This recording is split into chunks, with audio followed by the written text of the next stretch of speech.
Greetings, friends. Operational situation on the 19th of March. We will start with you, of course, with the Slobozansky direction, Belgorod and Sumy regions. In the Sumy region, further reports were received today about the arrivals of corrected aerial bombs. The intensive work of the barrel rocket artillery continues. But, as for the activity of the fighting, it began to decline. There are reports of a decline on both sides, but let's just say that so far we are seeing positionality, both in the Tetkino area of the Kursk region and in the area of the settlements of Seryushina and Kazinka of the Belgorod region. According to the changes, we do not record any changes. So, the footage of one of the positions of the Russian troops in the village of Kazinka was published. Well, actually it is located right at the border, so we have not recorded any changes. The fighting continues, however, I repeat, there is some decline in activity. Although there are a number of statements that the assault operations will continue and so on, but we will look at this in fact. The Kopinski-Lemensky section of the front is of a positional nature, fighting without any changes, as well as in general, in the Bakhmut direction, without significant changes. There are a number of A's both in the Bogdanovka area and in the Ivanovsky area, but all this had an oppositional character. We are also seeing some decline in activity on the Russian side. But as for the Avdiivka direction, it remains very hot for us, the hottest point on the map, where the activity on the part of the Russian troops does not coincide, where further attempts are being made to improve the tactical situation in the area of the settlement of Berdik. Attacks on the western part of the gray zone are continuing, and Russian troops are trying to improve their tactical positions. But to date, we only state the battles. At the same time, attempts are being made by the Russian side to advance and gain a foothold along Mira Street. So far, it has been possible to restrain activity for the most part. From the side of the Apu, we observe aerobombers, that is, working in Pevedrins, drones with discharges. Well, turning to Orlovka, here, as you know, we have received a lot of news, including from the enemy. There is one point to note here: Orlovka itself, as I told you, its main part is naturally located east of the river, and a small part of Ilagin Street is located west of the river, or rather west of Stavka. So according to the situation, the Russian troops managed to take Novoseliv Street, take the street naturally to the end of Ilagin. The situation for yesterday, the situation for today. There is an advance on a site up to 600 meters wide, to a depth of 350 meters. The Russian Federation declares full control over the settlement, but I repeat, there is still a small street, a section of Yelikin Street, which is located west of the Zaryensky Rate, but this, of course, remains a convention. The main part of the settlement, that is more than 90%, is under enemy control. What now? Naturally, stabilization measures are being carried out on their part, including additional mining where they will no longer attack.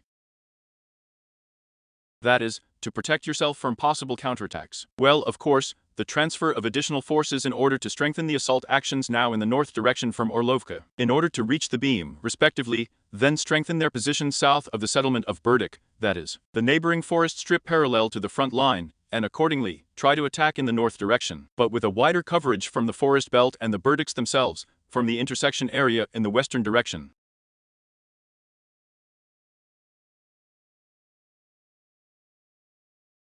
Therefore, here in general, it is necessary to consider both the area of Orlovka and Berdik, but in general, the situation. It was understandable in principle, as military science says, if you do not hold 70% of the settlement in a short time, and do not undertake serious-scale counterattacks in this short period, then the settlement will be lost.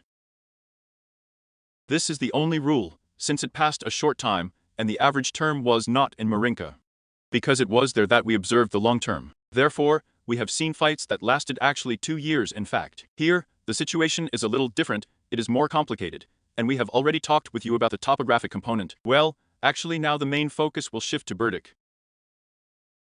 Plus the number of tactical air strikes, aerial bombs, it will naturally shift, since Orlovka, most of it has been taken under control, 97 or how many percent, well, it's not so important anymore. Here, the logistics routes are taken under control, and accordingly, where there were airstrikes before, but everything goes to Berdik.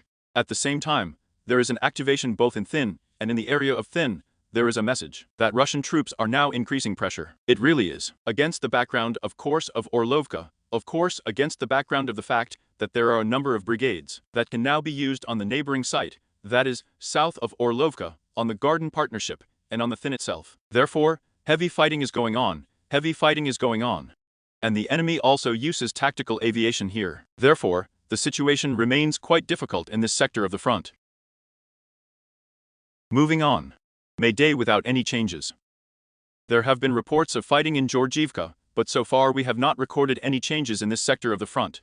As in the area of Novomikhailivka, it was possible to repel a number of attacks in the victory area. Therefore, we have the Kurakhovskaya, South Donetsk sector of the front without significant changes. Although, there are also enough attempts from the Russian side. But here I would say, a situation is gradually being observed, as we have now in the Bakhmut direction. When a number of sections go into positivity, although the enemy has enough forces, but the situation is quite complicated. It can only be reversed with huge losses. So now they are reviewing tactics and perhaps just waiting for the deterioration of weather conditions.